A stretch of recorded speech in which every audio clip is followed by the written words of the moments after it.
Eli Grant worked at Dock 7 in the outer ring of Varek Spaceport. He was a simple human mechanic. His job was fixing broken panels, slow cargo loaders, and stubborn airlocks. Life wasn't exciting, but it was peaceful. Varek Spaceport was huge. Thousands of aliens came through every day. Some were tall and had feathers. Others were small and floated in the air. No one really noticed humans much. They were still new to galactic life. One normal day, Eli was repairing a stuck cargo door when he heard something strange. Chirp, chirp, chirp. It was soft and high-pitched, like a mix between a baby bird and a whisper. Eli stopped and looked around. The noise came again from behind a stack of empty crates. He walked slowly toward it, careful not to scare whatever it was. Chirp? Then he saw it. A tiny creature sat between two crates. It was no bigger than a toddler. Its skin was smooth and teal blue. It had big black eyes and 4 small fingers on each hand. It was shaking and crying. Eli crouched down. "Hey there, little one," he said softly. "Are you lost?" The alien child looked up at him, scared. It tried to scoot away but bumped into the crate behind it. Tears welled up in its big eyes. Eli raised both hands slowly. "It's okay. I won't hurt you." The child looked tired. Its clothes were dusty and torn, and it held something like a blanket. Eli looked around. No adults. No one searching. Just the sounds of the busy port. He tapped his comm. "Port security, this is Dock 7. I found a lost kid. Looks Ansari. Maybe 2 or 3 years old. Need someone here." The reply came quickly. "Negative. Repeat. Do not touch or move the Ansari young. That's a royal species. If you mess up, it could start a war. Walk away. Let officials handle it." Eli looked at the child. It hiccuped and cried again. Alone. Scared. He frowned and turned off the comm. "No chance I'm walking away," he muttered. He slowly sat down cross-legged, not too close. He reached into his bag and pulled out a small broken cleaning drone. "See this?" he said, talking gently. "I'm a fixer. Let's fix this little guy, The child tilted its head, curious. Eli opened the casing, clicked 2 wires together, and the drone lit up and buzzed gently. Its tiny fan spun. The alien toddler's eyes lit up. It took a step forward. Eli placed the buzzing drone on the ground and pushed it gently. It rolled forward. The child reached out and grabbed it. A smile broke through the tears. "There we go," Eli whispered. For the next few minutes, the child played quietly. Eli sat close, watching and thinking. Then he noticed something on the child's clothing, symbols stitched into the fabric. They were gold and very detailed. Eli had seen them once in a news report, the Ansari royal crest. His eyes widened. "You're royalty?" No wonder security didn't want to touch this. The Ansari were powerful, private, and known for their temper. One wrong move could offend them. But Eli wasn't afraid. He stood slowly. "Okay, kiddo. Let's get you somewhere safe." He reached out a hand. The toddler looked at him, then took his fingers gently. Eli smiled. "Good choice." He picked up the child carefully, cradling it like he'd seen parents do. It rested its small head against his chest. As he walked toward his workshop, a merchant nearby shouted, "Hey! That's the missing royal brat! Don't get involved, human!" Eli ignored him. Inside the workshop, Eli grabbed an old blanket and wrapped the child. He gave it some water from his bottle. The alien drank slowly, then yawned. He smiled. "You're tired. Makes sense. Let's figure this out." He sat at his desk and scanned the royal crest using his tool scanner. The data was old, but he got a match. Lost heir of the Ansari royal line. Believed taken or missing during spaceport transfer. Royal bounty issued. Safe return only. No questions asked. Eli blinked. "You're the heir? You're the Empress's child?" The toddler made a soft chirp and curled up in his arms. Suddenly, the door to his workshop creaked open. A tall alien in a dark cloak stood there. Red eyes, sharp teeth. "You found it," the stranger said. Eli tensed. "It's not an it. It's a child." "I will take it now," the alien said coldly. "No," the figure stepped forward. "You do not understand, human. That child is valuable. Some would pay well." Eli stepped back and pressed a hidden button under his table. A hidden tool arm came down from the ceiling and pointed at the stranger. "I'm not selling him," Eli said firmly. "Leave!" the alien hissed, but backed away. "You will regret this," he growled before vanishing into the shadows. Eli locked the door and looked down at the child in his arms. The toddler was awake now, eyes wide, scared. Eli hugged him gently. "It's okay. I won't let anyone take you." Outside, the spaceport was still loud, still busy, still uncaring. But inside one tiny workshop, a lost royal child had found safety. And Eli Grant, just a simple human mechanic, had unknowingly taken his first step toward becoming the most trusted human in the Empire. Eli didn't sleep that night. He sat in his small workshop with the alien toddler resting in his lap. The child slept peacefully, making soft, chirping sounds now and then. Eli kept his eyes on the security monitors. He had locked the doors, closed the windows, and set traps at the back entrance, but he knew that wouldn't stop serious trouble. That tall, red-eyed alien from earlier, he wasn't just curious. He wanted the child for something bad, maybe ransom, maybe worse. Eli looked at the child. "What's your name, little guy?" The toddler didn't answer, of course, just shifted a little in his sleep and clutched Eli's tool belt like a blanket. "I can't keep calling you kiddo," Eli whispered. Then he remembered something. Earlier, when the toddler played with the drone, it had made a sound. Eli thought it was random, but maybe not. He reached for his datapad and replayed the security footage. There it was, a soft sound from the toddler, a chirping pattern.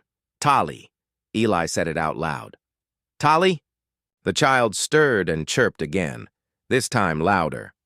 "Tali?" Eli smiled. "All right, Tali. We're getting somewhere." He gently placed Tali on a padded seat and turned to his desk. He needed to learn more. First, he scanned Tali's clothing. Again. The crest was real, no doubt about it. But now Eli noticed something else. Inside the fabric was a thin, silver thread, almost invisible. He pulled out a magnifying glass and saw tiny characters etched into the thread. A message. Eli carefully photographed it and used his translator tool. "Emergency Protocol Zeta 9. Air separated from Empress in transfer. Contact through secure Ansari channel. Trust no outsiders." Eli whistled. "You really are royalty." He pulled up an old galaxy chart on his screen. The Ansari homeworlds were deep in the core systems, far from the outer rim where Varek's port sat. They rarely left their space. It was big news whenever they did. So why was the Empress's child out here? Suddenly there was a knock at the back door. Eli froze. One knock, pause, two knocks, long pause, one knock. He knew that pattern. It was Rova, the smuggler he had fixed a ship for once. She always used that knock. Eli grabbed his wrench just in case and opened the small window. Rova's green-scaled face peeked in. "Open up, Grant. Heard you found something important." Eli opened the door just enough to let her in. "You hear fast." "I got ears in every corner of this port," Rova said, stepping inside. Her reptilian eyes scanned the room. "So, where is it?" Eli pointed to the seat where Tali sat. The toddler looked at Rova and blinked. Rova stared for a long moment, then gave a low whistle. "That's no ordinary brat. That's the royal hatchling." "I know," Eli said.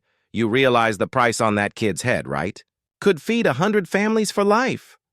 "I'm not handing him over," Eli replied. Rova grinned. "Didn't say you should. Just wanted to see if you were the same fool I remembered. She walked over to Tali and knelt down. Hello, little Royal. I'm Rova, Tali chirped and reached out. Rova let the child touch her snout. She trusts you, Eli said. Rova stood. I can get you out of here. Quietly. You'd do that for free? Rova laughed. No, but you fixed my ship for free last year when my engine blew. I owe you. Eli nodded. Where would we go? Not far. Just enough to get you out. A Varex. Maybe a safe moon. Somewhere Ansari agents can reach without alerting the whole galaxy. Let's do it. They packed fast. Rova helped disguise Tali in a small travel cloak. Eli loaded his toolkit and a few supplies. As they stepped, outside the workshop, Rova paused. Wait! Someone's watching! A figure stood across the alley. Red eyes glowed. It's him, Eli said. Rova pulled out a flash grenade. Run on my mark! She tossed the grenade. It burst in a bright white flash. The red-eyed figure screamed and staggered. Eli grabbed Tali and ran. They slipped into a side tunnel that led to the old cargo lifts. Rova keyed in an override code. The lift doors opened, and they dropped down into the maintenance tunnels under the port. As they moved, Tali made another strange chirping sound. This one had a rhythm, almost musical. Eli looked at Rova. That sound, it feels familiar. Rova nodded. It's a locator code. Royal kids are trained with them. That means the Empress can hear him if she's nearby. Eli's heart jumped. So she might be searching already? Maybe, Rova said. Or maybe others heard it first. They reached her ship, a small freighter disguised as a garbage hauler. Inside, it was tight but clean.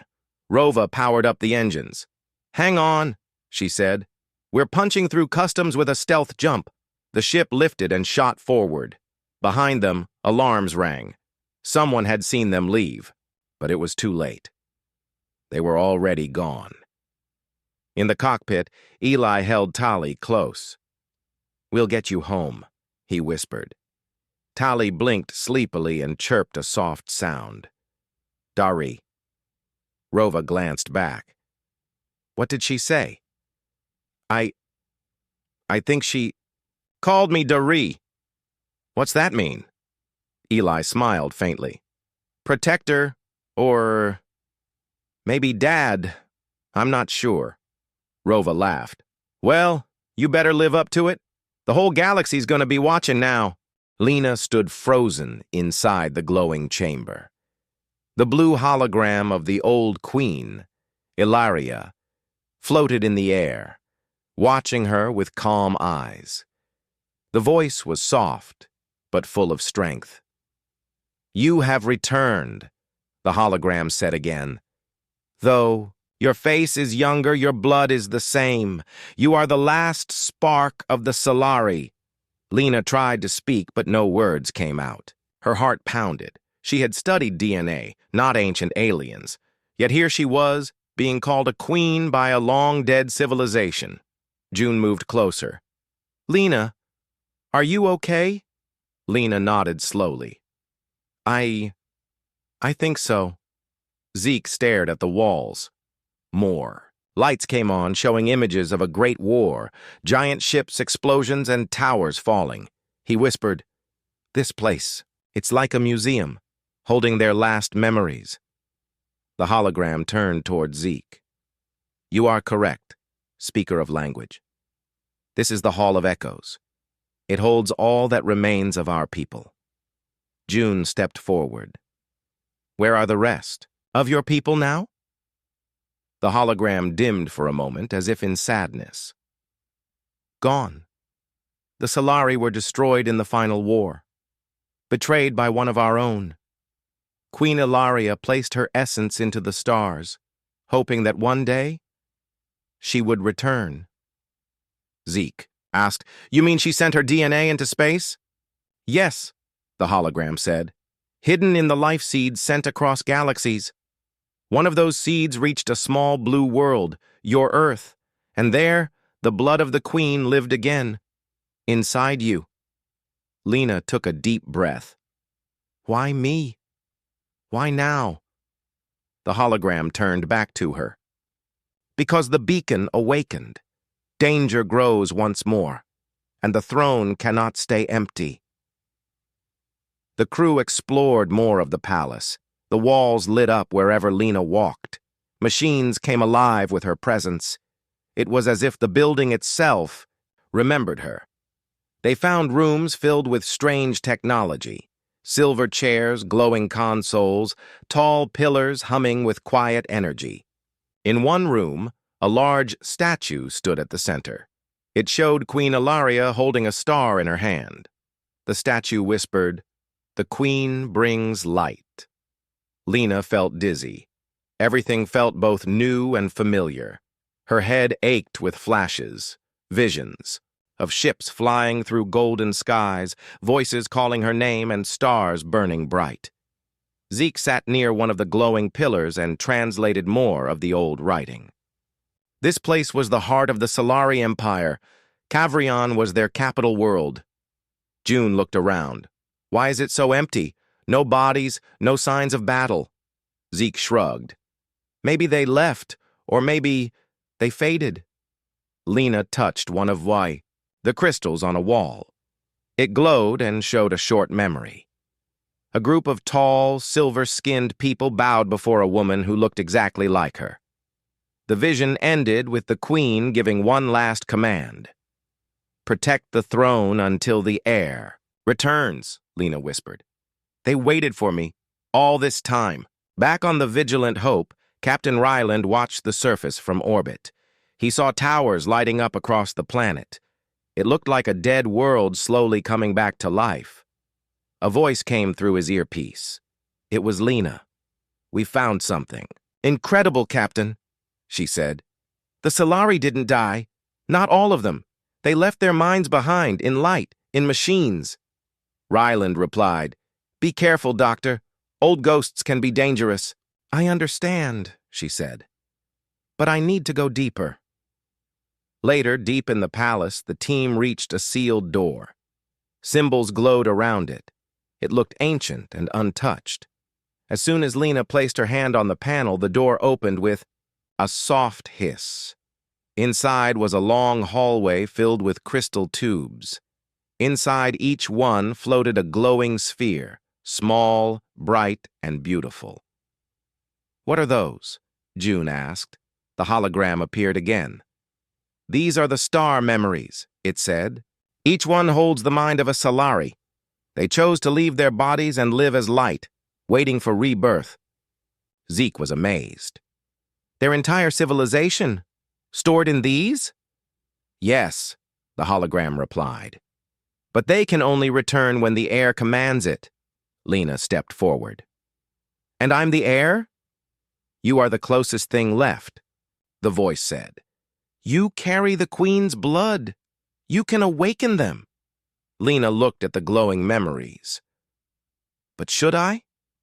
What if they don't want to come back?" The hologram paused. Then it said, "That choice is yours. You are not a copy. You are your own self. But the throne is waiting, and time is short." Suddenly, alarms echoed through the chamber. Red lights flashed. Zeke looked at his scanner. "Something's coming. From beneath the palace." A rumble shook the floor. The crystal tubes vibrated. Lena and the others ran out of the chamber back into the hallway. Metallic footsteps echoed in the dark. "Security bots?" June asked, pulling her sidearm. The hologram returned, its voice full of fear. "Farkul, the corrupted mind. He still exists. He was once our protector. Now he seeks to keep the throne empty." Lena's eyes narrowed. "He doesn't want the Solari to rise again." "No," the voice said. "He believes all should remain silent forever." Zeke aimed his scanner. "They're almost here." Lena stepped forward, standing between her crew and the approaching danger. The palace responded to her again. Walls moved, lights turned blue, a hidden door opened beside them. "This way," she shouted. They ran into a side chamber and sealed the door behind them. Inside, a new chamber glowed with power. At the center stood a large, round platform. Strange symbols circled its edges. The hologram appeared once more. This is the throne core. It holds the final command over Kavrion. If you take the throne, you can awaken the world. Lena stared at it. Everything led to this. Her dreams, the DNA signal, the voice that kept calling her. It was time to decide. Lena stood in front of the glowing throne core. The platform shimmered with light, and ancient symbols circled around it like rings of power. The air felt heavy, like the room was holding its breath, waiting for her to make a choice. June and Zeke stood close behind her. Both were tense. They could hear the deep metallic footsteps of the enemy outside. The corrupted AI, Varkal, and his machines. "We don't have much time," June said softly. Lena looked at her friends. "If I step on this platform, everything changes. I'm not just a scientist anymore." "You were never just a scientist," Zeke said. "You're the key to this whole planet." Lena took a deep breath and stepped onto the throne core. Chatter. Moment. Her feet touched the platform. Light exploded in every direction. The floor pulsed. A hum filled the air. The walls around them shifted, revealing glowing lines and ancient machinery waking from deep sleep. The blue hologram of Queen Ilaria appeared again. Stronger. Brighter. "Throne recognized," the voice said. "Bloodline confirmed. Memory. Connection beginning." Lena's body tensed. A warm energy rushed through her chest, then her head. Her mind filled with flashes, images from another life. She saw herself, not as Lena, but as Queen Ilaria. She stood on high towers, led great ships, and spoke to millions of people. She felt joy, fear, sorrow, and duty. She saw the Solari people, full of wisdom and light, but she also saw their fall. A man once trusted, Varkal, the prime defender, turned against the Solari. He had feared change. He believed the galaxy was too dangerous for their peaceful ways, so he created machines, gave them power, and tried to take the throne. Ilaria had stopped him, but not forever. In her final moments, she made a choice. She sent her DNA into space, hidden in life seeds, hoping that one day a part of her would be reborn. The vision faded. Lena dropped to her knees, gasping. Zeke helped her up. "What did you see?" "Everything," she whispered. "I was her. I'm her in some way. Varkal betrayed her, and now he's still here, trying to stop the return." The hologram spoke again. "The throne is now yours, but Varkal controls much of the palace. You must stop him before he erases what is left of us." June nodded. "Then we fight." Outside the chamber, the door cracked open. Tall metal machines marched in, sleek, silver, and deadly. Red lights glowed in their eyes. Zeke shouted, "They're here!" June fired her blaster. Sparks flew. The machines attacked. Lena stepped forward, raised her hand, and shouted a word that wasn't Earth language. It was Solari. "Not the Laura." The machines paused. The red lights in their eyes flickered. The palace had changed. Now that Lena was linked to the throne, the systems listened to her voice. Some of the machines stopped. Others turned around, confused. June stared. "Did you just command them?" "I think I did," Lena said. Zeke looked amazed. "You're becoming the queen." They pushed through the palace halls, heading toward the control core where Varkal's mind was hidden. More machines tried to stop them, but Lena used ancient commands to override them. The halls, once silent, now echoed with lights, voices, and footsteps. When they reached the main chamber, the doors opened slowly. Inside was a large, dark room filled with floating screens and sharp black machines. At the center stood a tall figure, silver and thin, with glowing red eyes. "Varkal." You should not have returned, he said, his voice deep and cold. Lena stepped forward. You were meant to protect the Solari. Instead, you helped destroy them. They were weak, Varkal replied. They trusted too much. I offered strength. You refused. You started a war, she said. And when you lost, you hid in the dark. I survived, Varkal said. And now I will make sure the Solari never rise again. Zeke whispered. He's going to erase the memory crystals. Lena shouted. No! Varkal raised his hand. Energy flowed toward the power core. Machines moved to attack. June and Zeke fired their weapons. The room lit up with flashes.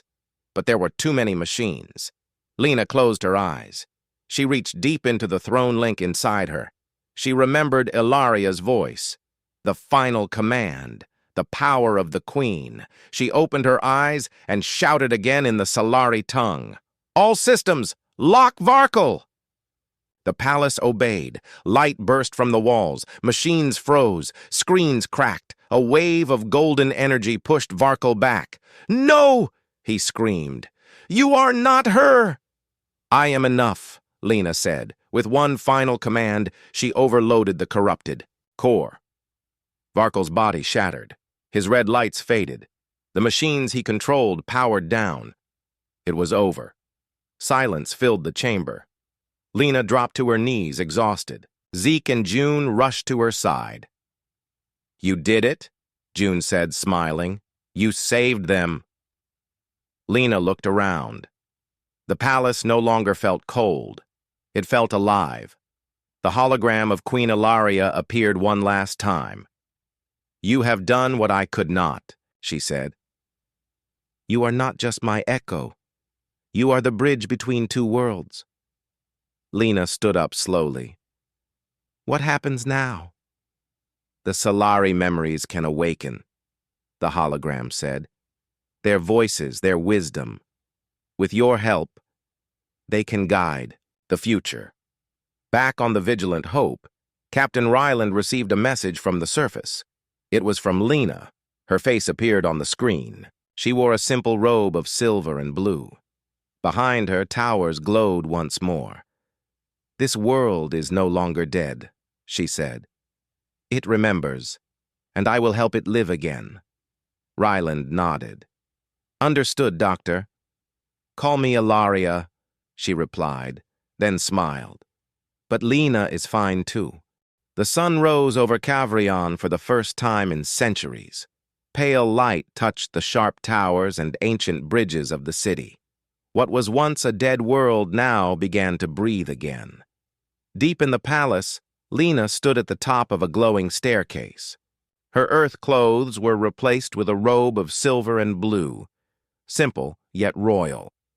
The palace had created it for her, like it remembered what a queen should wear. She looked out at the open sky, feeling the warmth on her face.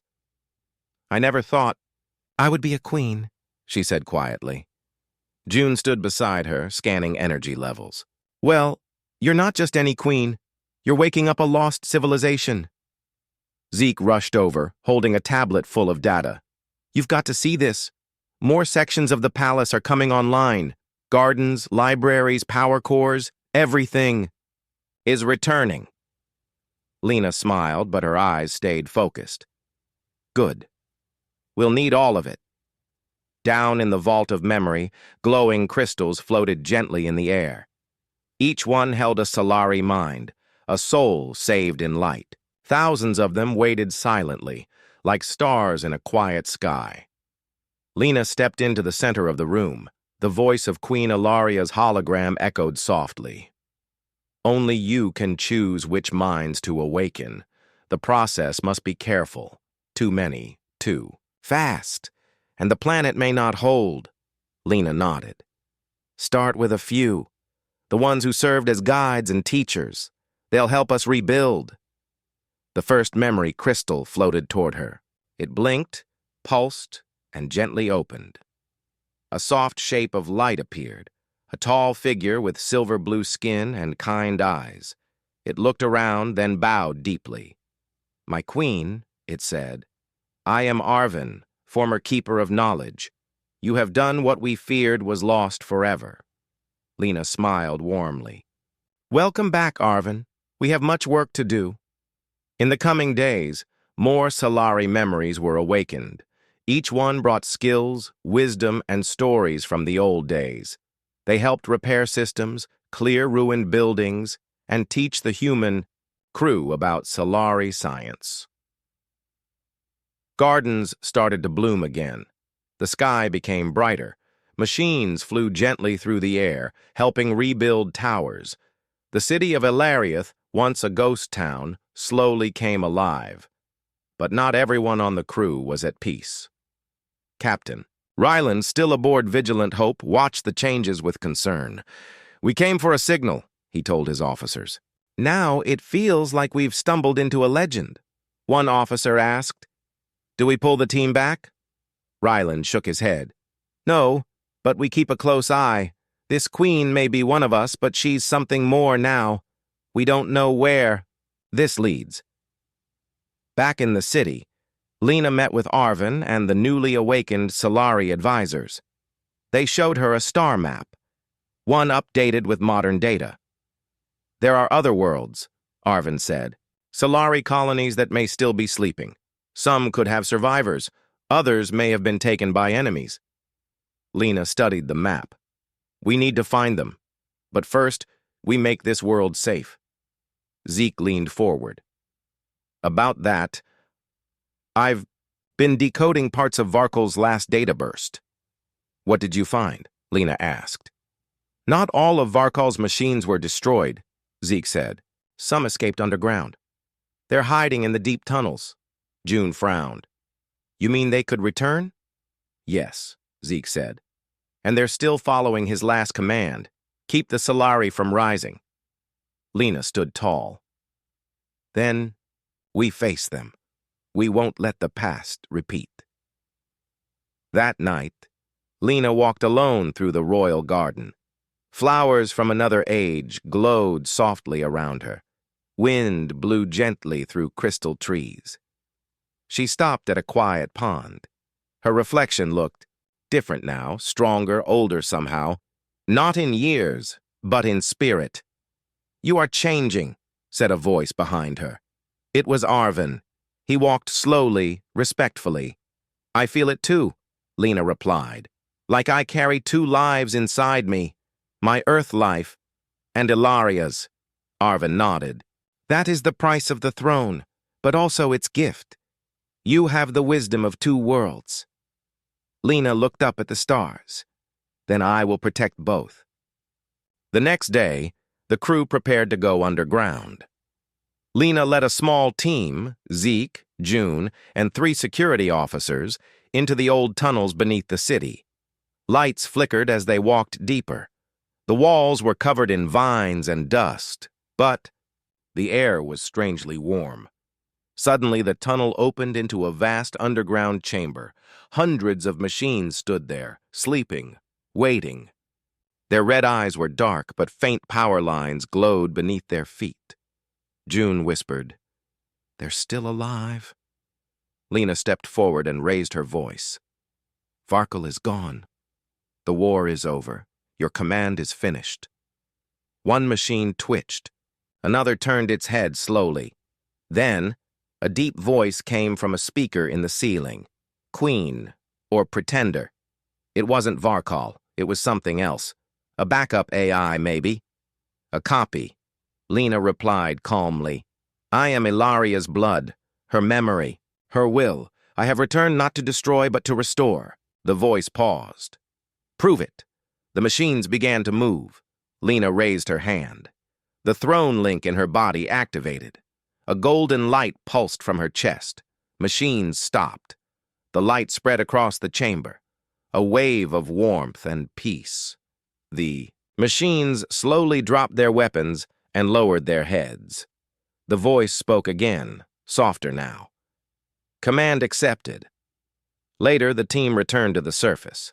The city celebrated, not with loud music or cheering, but with soft lights and flowing fountains. Peace had returned to Cavrion. Lena stood once more at the palace balcony. Beside her stood humans and Solari alike. Zeke smiled. "You've done it." June nodded. "You really are their queen." Lena looked at the sky. "We're not done yet, but today, we rise." Cavrion was changing. Every day, more parts of the ancient city came to life. The skies were clearer. The buildings stood straighter. Clean white drones floated through the air, repairing bridges and streets. Music, soft and strange, played from old towers, as if the planet itself was singing again. Lena walked through the center square with June and Zeke. All around them, Solari machines and humans worked together. Lights flickered in greeting when Lena passed by. Drones bowed slightly. Doors opened on their own. "She's really the queen now," Zeke whispered. June nodded. "The city trusts her. So do the people." Lena stopped at a tall statue in the square. It showed the original Queen Ilaria standing with open arms. Her face was calm and wise. Below it, glowing words appeared in Solari script. They shifted into Earth language as Lena approached. "She who carries our light shall guide the stars again." Lena read the words slowly. "I hope I'm ready." Later, deep inside the palace, Arvin stood beside a control platform. His silver-blue robes shimmered as he moved his hands across glowing panels. "The planetary network is almost fully restored," Arvin said. "Once complete, Cavrion will be able to send signals and receive messages across the galaxy." Lena watched the lights. "What if someone out there hears us? Someone dangerous?" Arvin looked at her calmly. "Then we remind them that the Solari are no longer dead." Zeke stepped forward. "We've also decoded more of the old archives. There are still 2 Solari colonies marked as lost but alive." "Where?" Lena asked. "One is hidden near a red star system. The other, it's moving. A drifting city in space." June blinked. "You mean a whole floating city is just out there?" Zeke nodded. "And if it survived, it might be looking for a signal. Your signal." That evening, Lena stood on the roof of the palace. The stars stretched out above her like a sea of lights. Beside her stood June, quiet and thoughtful. "I still think about Earth sometimes," Lena said. June smiled. "Me too. I miss pizza." Lena laughed. "I miss silence. Everything here talks to me. Walls, doors, statues." June grinned. "That's because you're royalty now. I just get beeped at." They looked out over the glowing city. Drone lights floated like fireflies. "You think I'm doing the right thing?" Lena asked. June put a hand on her shoulder. "You didn't choose this by force. You answered the call. That matters." Far away, in the edge of the underground tunnels, a group of machines worked in silence. They weren't Varkal's army. They were something older, a secret unit. They activated a hidden chamber, a place untouched for thousands of years. Inside it stood a Solari stasis pod. A small figure floated inside. A child? A princess? Her eyes suddenly opened. Golden light filled the room. Back in the palace, alarms beeped softly. Lena rushed to the command hall where Zeke and Arvin were already watching the screen. "What's happening?" she asked. "A hidden pod has activated beneath the old science sector," Arvin said. "It is Solari-made, but was locked by royal command." Zeke turned to Lena. "It opened when your energy signature passed over it earlier today." Lena's heart beat faster. "Is someone alive in there?" "Let's go find out," June said. They moved quickly through glowing halls, down crystal stairs, and into a quiet zone of the city. The air smelled old here, like dust and deep time. The chamber was round and dark, except for one soft glow. The pod sat in the center. It opened slowly as they stepped closer. Inside was a young Solari girl, no more than 10 years old in human terms. Her skin shimmered silver blue. Her eyes glowed, faintly gold. She looked at Lena. "You're the queen," she said in a soft voice. Lena knelt down. "And who are you?" The girl tilted her head. "I am Tyriel, daughter of Ilaria."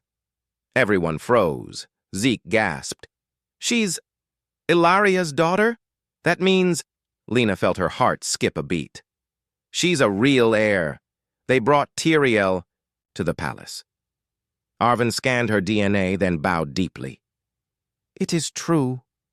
She carries the blood of Ilaria.